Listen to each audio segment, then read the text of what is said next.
Sa pagpapatuloy ng aking may bahay tour sa simple house turned into a toy museum ni Sir Jimmy, next stop natin, ang Mega Room. So Sir Jimmy, ito ang Mega Room at napansin ko yung attention to detail mo talaga, ibang klase. Kasi dito sa Wow Toy Museum, hindi lang basta nakikita, interactive pa siya. So ito, nakalagay, press the dot button about 1 second. Ito po, no? Opo, tama. Wow! Umiilaw! Kayo lang po ang nakaisip nito? Actually, may mga pindutan talaga siya. Nilabas ko yung switch para ma-operate outside. Yes. Ay, ayan o. Ang galing! Naku, sigurado ko yung mga bata dito, talagang naiengganyo sila na umikot. Sige. Actually, itong gandang, tingnan niyo po, may tao sa loob. Ay, oo. Tumatayo, umuupo. Ay, kayo po gumawa niyan? Opo. Wow! Grabe naman. Pati yung kamay tumataas nga eh. Yes. Tumataas yung mga babaeng kamay. Yan po. Ito po yung pinakabago kong project. Buong pagmamalaki rin na ipinakita sa atin ni Sir Jimmy ang latest miniature toy na siya mismo ang nag-assemble. Actually, ito ay tinatawag ko sa kanya ay ballroom dancing. Sa paligid niya, meron tayong mga cameraman at saka mga photographer. Habang umiikot, sumasayaw po yung mga karakter na yon. Sa paligid na yon, meron silang hawak na camera. Kinukunan po nila yung mga sumasayaw.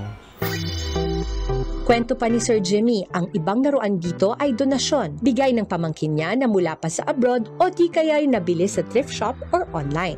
At kahit pa may sira ang laruan, kayang-kaya rin daw niya itong ayusin. Bakit importante para po sa inyo na merong workshop na parang nakasantabing ganito?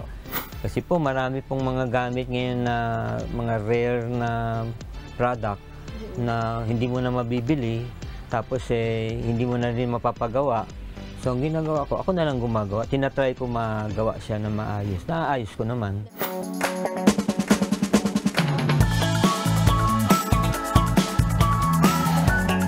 Sabi nga nila, a toy is not a thing. It's an island of happiness. Kaya naman umaapaw sa tuwa ang puso ni Sir Jimmy tuwing nakikita niyang happy ang mga bumibisitang chikiting and young at heart sa kanyang Wow Toy Museum.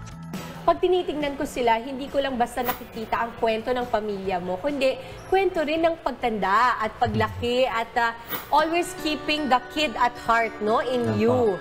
Yun ba ang dahilan kung bakit mukhang batang-bata ka pa rin, Sir Jimmy?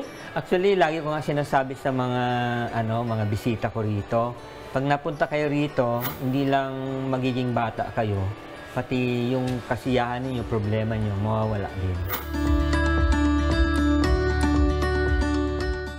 Sir Jimmy, maraming salamat for welcoming Good Morning Kapatid at kami dito po sa inyong tahanan, sa inyong Wow Toy Museum.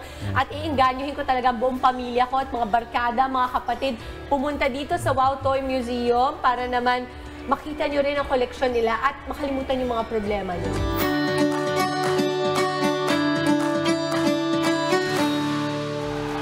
Mga kapatid, Dimples Romana po, kumpletuhin ang inyong umaga ng mga kwentong puno ng inspirasyon. Salubungin po ang bawat araw ng may ngiti at pag-asa.